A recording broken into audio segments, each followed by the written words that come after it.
right, well, we are going to go ahead and get started. Thank you all so much for coming and welcome to our Anti-Racism for Allies webinar. Today, we are going to be talking about advocating for women of color.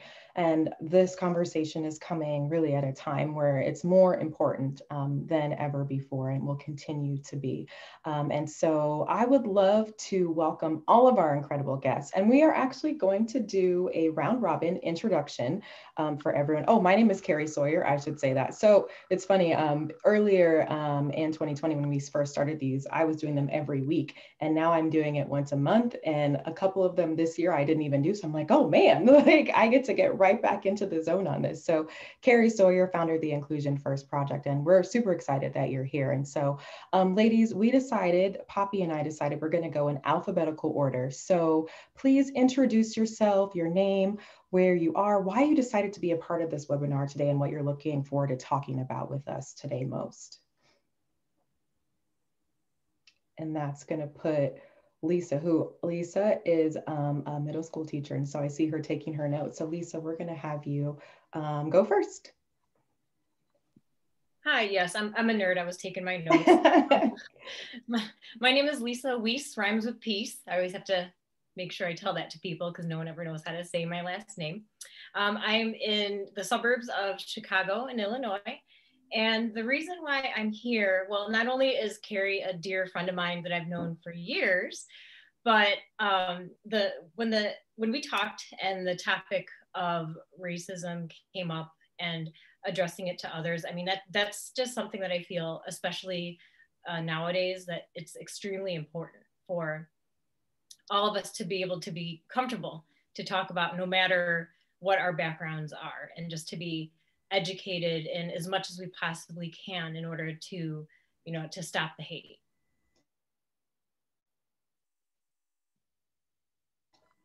Awesome, thank you, Lisa. Thank you.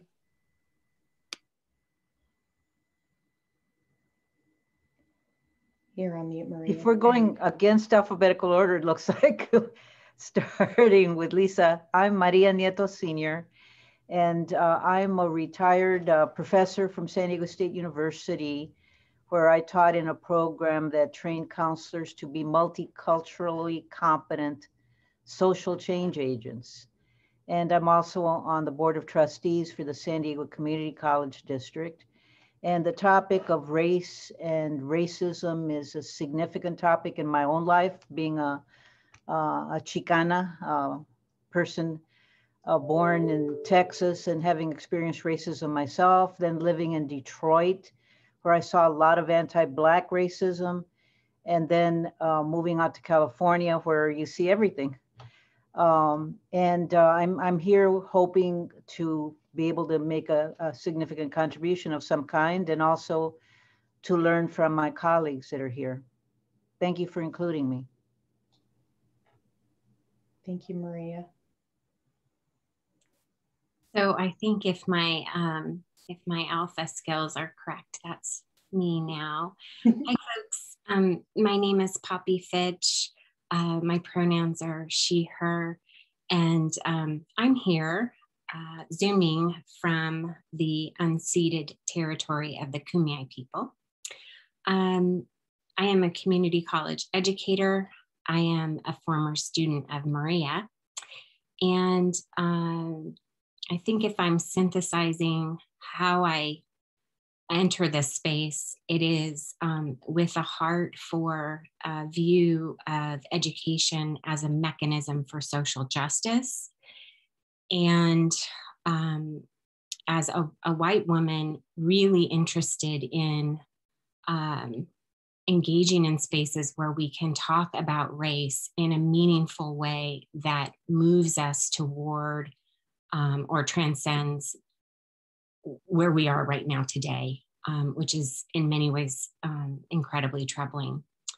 So I think that's me for now. Thank you for having me. Thank you, Poppy. And Sarah. All right. Hi, everyone. I'm Sarah Bacerra, and I'm a self-proclaimed human lover and inclusion pusher and lifelong learner. So I'm here for so many reasons, and especially to mirror what Marìa said, to learn from everyone on this call. But for me personally, currently I serve on the board for Women's March San Diego alongside Poppy, and I'm in the role of vice president right now. And for a long time, and I've spent my career in talent development and learning and development. And so seeing this blend of these two worlds collide, where organizations are really, they should have been for a while, but are really starting to care and pay attention to all the ways in which they are deficient. And so seeing opportunities for us to have conversations like this to really educate and bring people into the fold is always a great opportunity for me to learn, to grow, and to help support in that arena. So I'm very excited. I'm biracial, and so I straddle these two worlds of black and white, both literally and figuratively, and always trying to find the best way to bring more people into the fold, into the conversation in ways that's disarming, that's educational, but helps us all to grow and improve things, making our world much better. So I'm very excited to be here. Thank you, Carrie, for organizing us all. Thank you, Sarah. Thank you, Marìa, Poppy, and Lisa, so much for being here. And I love that this accidentally is a panel of educators. I think that's super fantastic in a variety of ways. And we also multi-generational. I think we've got like four generations represented here, which is fantastic as well. And so we're giving you lots of dimensions of diversity. And so before we go into our session today and talk about creating a space, I really would love to just do a brief moment of silence for the families of the murdered victims and everyone that has been touched by the horrific event that happened in Atlanta. So if you'll just join me just for a moment of silence.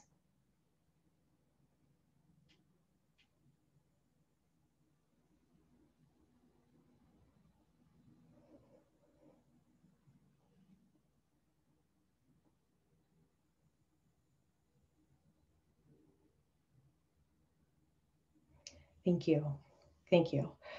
So we are here to have this super important conversation. And before we do, I always love to just set the space and set the tone, also letting everyone know kind of what to expect for the night. So I'm going to pull up just a slide or two just so that we can do this really quick. And then for our amazing panelists, when we are creating a safe space, if there's anything that you like to do when you're creating a space like this, please feel free to jump in and add into the list. And so for this evening or this afternoon's flow, we're going to set the tone right now, and then we're going to talk a little bit about anti-racism at a high level as we're answering the first kind of set of questions. And then we'll get to all the fantastic questions that were sent. And thank you so much for sending in questions.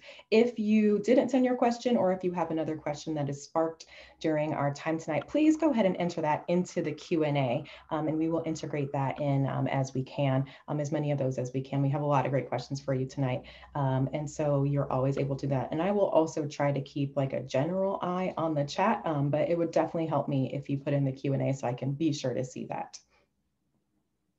So creating this positive space for us to talk about race. And so this is really an opportunity for us to just get in the right frame of mind. And these are also things that you can do when you're talking about race out there in the world, whether you're at work, at home, or really anywhere in between. And so here at the Inclusion First Project, we really welcome all questions and all questions that are asked from a place of learning and wanting to know more and do better. Whether you think that question is dumb, you should have already known the answer, or even you're afraid it's a little bit racist, bring it here and we will unpack it. There's no shame, there's no blame, judgment-free zone in that context of wanting to learn more and to make that positive impact. And so as we are sitting here today, we want to remind everyone that Poppy, Marìa, Lisa, Sarah, and I, we're speaking for ourselves only, our lived experience, our knowledge.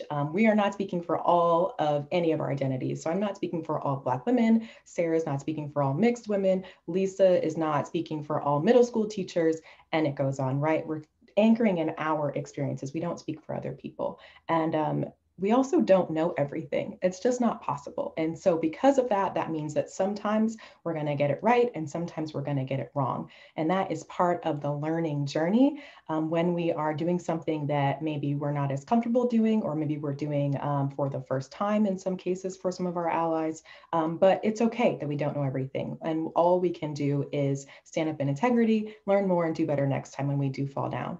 I always like to point out that this is a lifelong journey. Everyone is in a different place on their journey to and through anti-racism. And as long as you are on the journey, taking steps forward, there's no wrong place to be. We've all had different experiences, and we're all having this opportunity to come into this moment and to move forward together. And so because of that, your role in driving change is unique and will always be unique. Everyone is situated in a unique sphere of influence. And that really is where you have the greatest opportunity for change. If you're not a person who wants to get out there and pound the pavement and protest, that's totally fine. If you're not going to run for government, no one's expecting everyone to get up and run for politics, right? It really is about what is happening around you. How can you increase your awareness? And what change can you make in your immediate circle? And that could be something as important as not raising racist children. I think Lisa and I were talking last night, like, so our kids don't grow up to be racist bastards, like that, super important. Or maybe you are a leader at a company and you have a sphere of influence that looks like that. Those are both equally valid, equally important, and we need everyone to look around where they are and see what change they can drive. So anything else that anyone would add as we're thinking about, how to enter into our mindset tonight and create this space for learning and connection around the topic of advocating for women of color? Looks good to me. Awesome. Okay. We are going to jump right into the questions. I'm going to stop sharing. And so I would love to just start off by talking a little bit first about anti-racism. And if everyone can just give kind of their quick, thoughts on what does it mean to be an ally in anti-racism in today's world? I know that's a big question.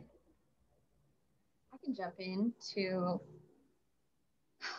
I think you really have to define it for yourself. What does it look like for you and what are you comfortable with? But it really does start with courage, the courage to speak truth to power when you're in situations where you have a bigger voice or you have more power in that situation, using that power for good. And so a lot of this anti-racist work does have to do with centuries of power dynamics that have been in favor of white people. And so it's about using that privilege, using that power to make a difference. And so it looks differently, just like you were saying, Carrie. It doesn't look like, for everyone running for office, it doesn't look like becoming an influencer and using your influence to change hearts and minds. But whatever corner of the world you occupy and whatever spaces and communities you participate in, make sure that you're bringing that full awareness to each of those spaces. And I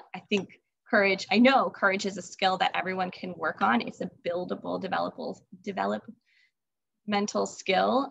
It's not something that we're born with. And so when we actually take the time to work on that part of ourselves, then everything changes, I would say. And so that's one way I would say tackle this. It's a very, very personal experience.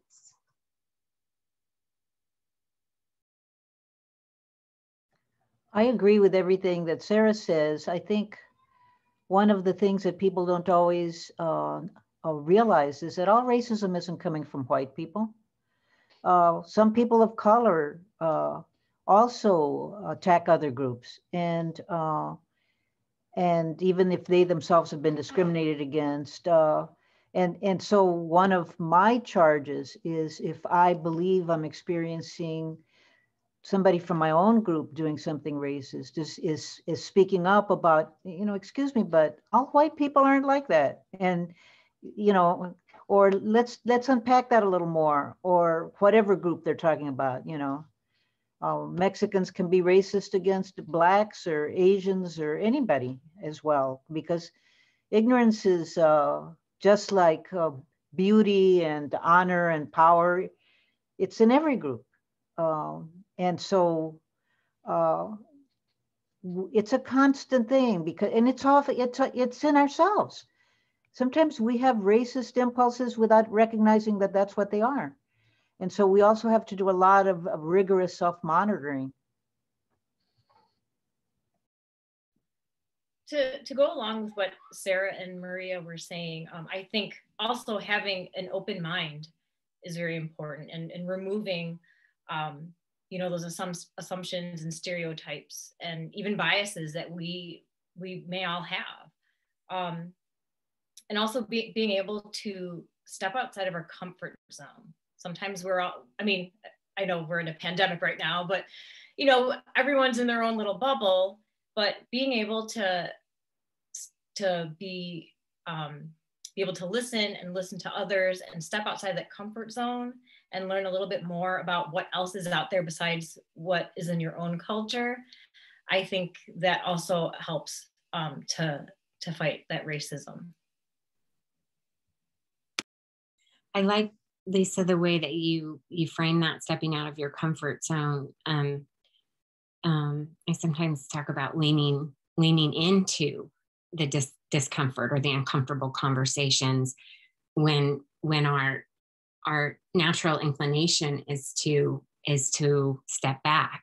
And so there is an element, Sarah, I think you said it, about courage and bravery. The other thing that comes to my mind on the topic of, what does it mean to be anti-racist, is that there is inherent in that phrase, there really is action. So it isn't about belief, although obviously that's a component, but really, what steps am I taking to demonstrate or practice my anti-racism more than a belief that I hold. And that, I think, is helpful to me every day, because it keeps me in a state of action and movement around anti-racism. Yeah, I love all of that. And Race Forward has a really great definition that I love, and it goes right along with what you're saying, Poppy. Anti-racism is really the work of actively opposing racism by advocating for changes in political, economic, and social life. And so that basically covers everything. This idea of it is an active theme, it is action. And it's not just about what is outside of us, but it's also about what's inside of us too. And so you've got this dual work that's happening at all time, dual opportunities. And we'll see that throughout a day, throughout a week, throughout our lives. And neither one is easy. And then sometimes one is easier than the other, but it's our job to really keep our eye both on what's happening inside of us and those racist ideas and impulses that are there that we're not aware of, uncovering those, getting those out, so that as we look around the world and start to fix and change things, we're looking from a view of anti-racism, not a view of oh, these are the same white supremacist views that we've had, and I just didn't realize that I'm fixing it with the same, perspective that caused it. So I think there's, that's one of the things that makes this seem so difficult and overwhelming. It's all around us from all sides. We grew up in it. And so it's a lot of times it's hard to see, but that's why we're here in this moment, doing things like this, having these conversations to help us build that skill. I love what you said, Sarah, it's a buildable skill. We're not born with it, but we can learn how to do it. And we start right where we are. So awesome. Thank you. So we got a lot of questions around how to support men of color when people were submitting. And I would love to just tweak this question a little bit and really talk about right now, just based on everything that's going on, what is the best way to support our Asian sisters of color, especially in a way that is not performative? And so this idea of, yes, important to get out there and to talk about it, let people know this is not okay, stop Asian hate, etc. But what else are we doing, and how are we really supporting our sisters of color? What can we share with people to take that action to heart and not let it just stop with a week or two of posting and then seeing it kind of fizzle out? Similar to what we eventually saw with Black Lives Matter, right? So how do we make this a real thing and not just words?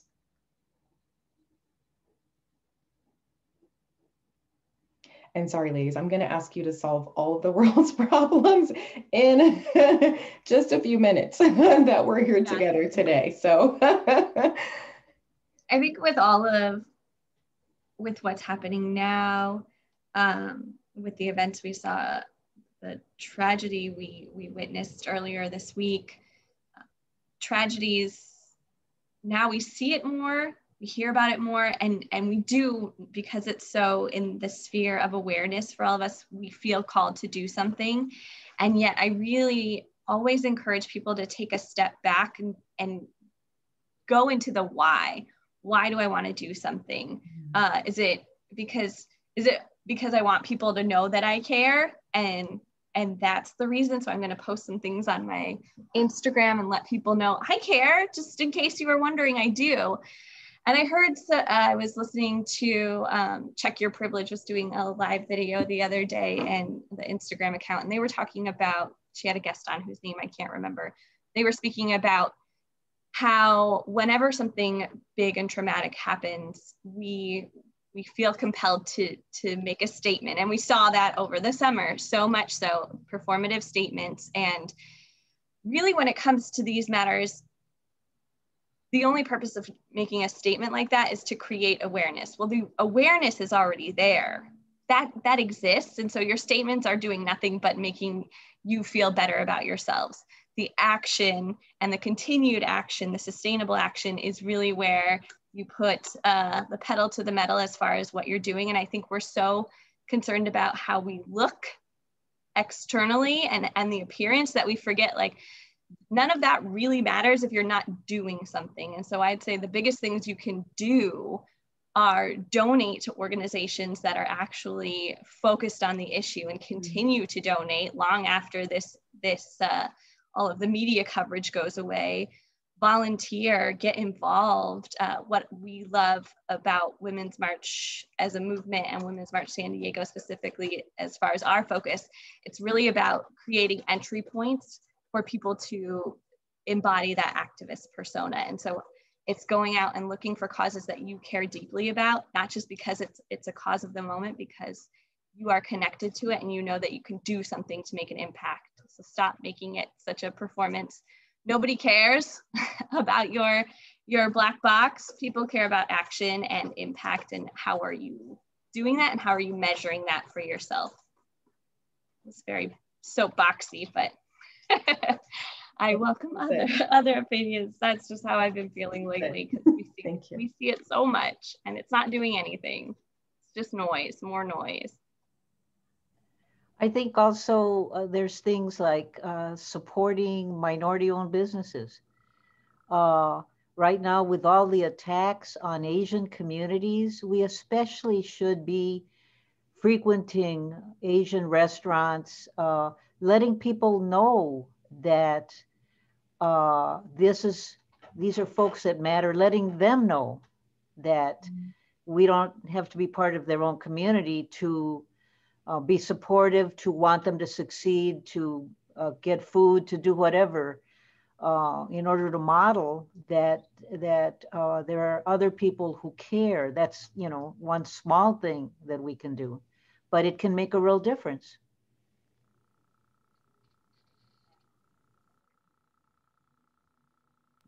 I also think that just having the need to be educated, to want to learn more about, with the various Asian cultures that are out there, listening to maybe what these families have gone through, and like what Marìa was saying, showing that support in some way, somehow. And even just, for me, as a Filipino American woman,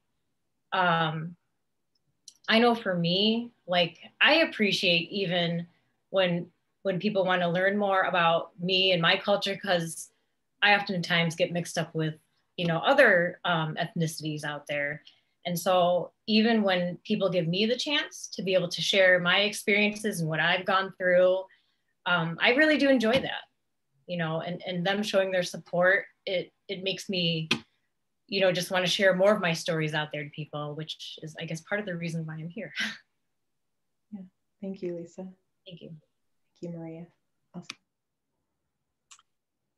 Awesome. This question is so resonant today. I presume we've all been navigating, this question in a big way. what comes to my mind is opening space for listening. And I heard that from you, Lisa. You mentioned earlier, Carrie, you know, what is your unique place, and working from that place.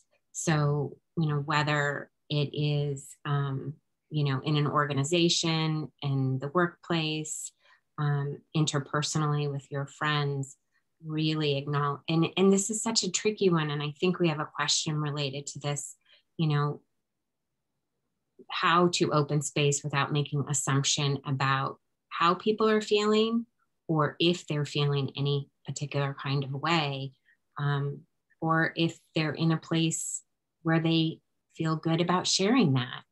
And that, I don't know that there's an easy answer that I found, but I do think that first step of opening space feels like the most critically important thing. Mm-hmm. Absolutely. And I think that because our dialogue and collective conversation around race in our country is so often just around Black and white, when we think of racism, people think Black and white, but we are not the only races, and Black people are not the only people who experience racism. And it can look similar, and it can look also very different as well. And so acknowledging that and creating space to have all of those conversations side by side, you know, it's one of those things, like I always think of like the macro and the micro, you need both of them. A lot of times when we shift the dialogue from Black, there'll be this idea like, wait, we haven't fixed these problems yet. We can't talk about other races, other issues. And I think that we have to learn how to both zoom in and zoom out, and zoom in and zoom out based on the acute need that's happening sometimes at the moment, but knowing that we're not forgetting about any group, and that we're bringing everyone along. And, you know, it's hard, it's complicated, it's tricky.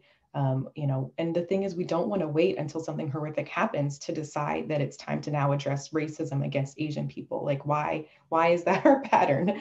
I mean, that's one of the reasons why we're here, is to think on a macro scale, how do we actually start to shift hearts and minds, so that, you know, you don't have to learn how to not be racist against Asians and then not against Black, and not be homophobic. Like, these are all shared skills. How do we learn how to do this as a collective thing, and apply this skill to people who are different than us, maybe, you know, the visual difference, the visual diversity.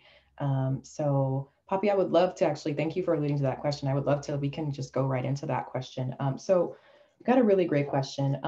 How can we create a safe space, how can we create a safe space for women of color to express what they truly feel and think in order to change from the root of the issues, co-creating a better foundation to grow from? And so, yeah, this whole idea of, you know, what does that safe space look like? How do we create that? And I think, you know, Lisa said she loves having these conversations, and it's something that's important to her, that she's passionate about. And then there might be days where Lisa doesn't want to talk about this at all, right? And so that's one of the things I think Poppy was saying, you know, it's tricky because you don't want to create a space where someone has to talk, but you want it to be there for when they do want to talk. And so I would love to hear from the panelists, how do we create a safe space for our Asian sisters, as well as all of our sisters of color and our allies as well, where we can have this flow and kind of move through it without forcing it? Well, my experience is in classrooms.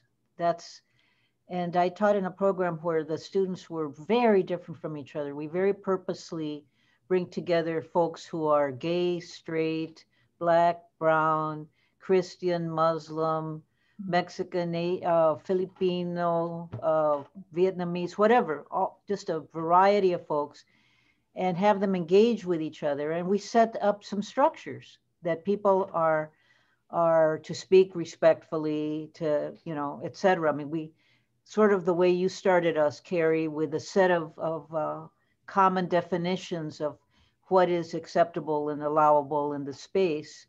And then part of it is modeling. People learn to be vulnerable if you make yourself vulnerable. So I, as a teacher, also make myself vulnerable in order to, you know, and that's risky because people, if they have ill will, could use what you say against you. But it also, I think, generally results in people feeling safer to express what they don't know or they don't understand or whatever, and really establishing what you said at the beginning, Carrie, which is uh, there's no stupid question. We have different life experiences. There's things we know and there's things we don't, and it's and if we knew better, we do better. We just we move along, and I assume that people are well intentioned, and my experience is that they are. Uh, I know that everybody isn't, but in my spaces, generally people are. I may not agree with some of the things they believe and say, but that doesn't mean they're not well intentioned or coming from a good place. And so creating a space where that's the case, I think, is helpful. I also immediately thought about the classroom when I saw the question about creating that space.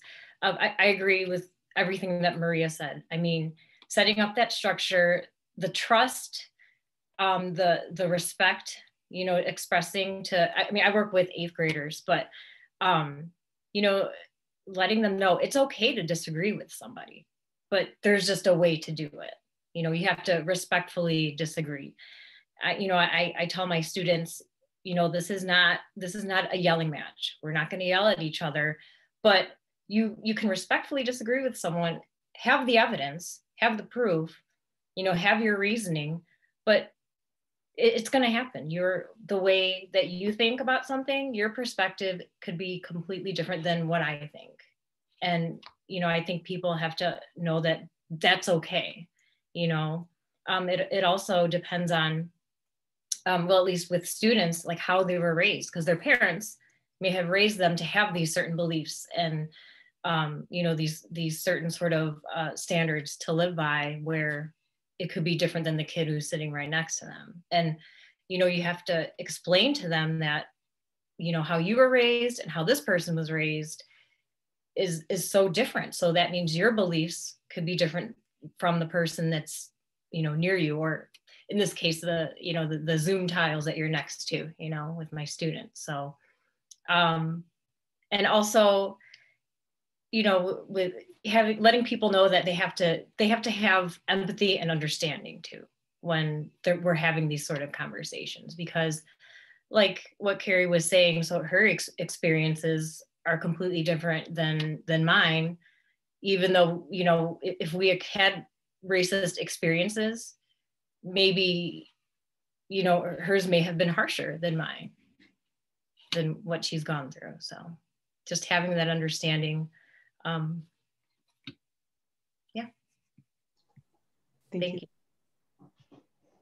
you. I appreciate, Lisa, you said the magic word in my mind, empathy. I also really want to encourage all of us to be thinking or engaging our work through a trauma-informed lens, because what really comes to my mind is the ways that anti-racist work is extremely emotional and emotion-driven. We have to be thinking about the kinds of things that we're holding inside of ourselves because of the way we've been raised, and questioning and unpacking. And that is being vulnerable. And then we have to think about how trauma influences our ability to be self-reflective. And I just think there's so much trauma all around us that to understand and be engaging with folks in the world with that lens really positions us to be able to move beyond those surface level conversations that get uncomfortable and kind of push into places that really can affect meaningful change. So that's really the first thing that came to my mind was this idea of taking a trauma-informed approach. One last thought. Everyone's thoughts were so good. My lens is more from the corporate side of things, and how do we create